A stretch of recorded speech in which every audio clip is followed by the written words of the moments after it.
धर्मगढ़ निर्वाचन मंडली रे बीजेडी जोरदार प्रचार कोकोसरा ब्लॉक रे प्रचार आरंभ करिसेंती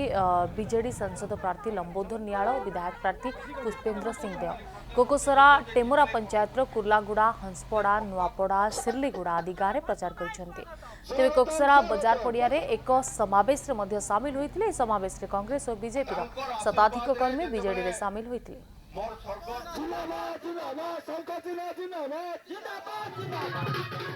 देखो चारिआडे मुख्यमंत्री जनहितकर योजना आउ तांकर विकास ए दुईटी प्रसंग रे साधारण भोटर भाई भौणी माने मान्य विजु जनता दल प्रति माननीय मुख्यमंत्री नवीन पट्टनायक प्रति तांकर आस्था विश्वास अटूट रही एवं एथिरे तिले मात्र संदेह नहीं जे ए निर्वाचन रे विजु जनता दल बहु परिमाण रे विजय लाभ करिबो एथरे कोनोसी संदेह नहीं। देखो विकास होची हमर स्ट्रेटेजी आ लोक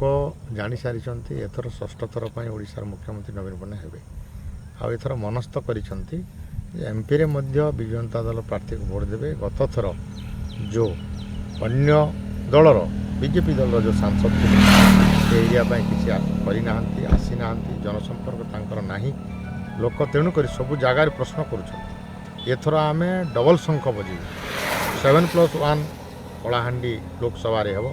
7 गोटी विधानसभा 1 लोकसभा आम विपुल संख्यार जययुक्त हेबू।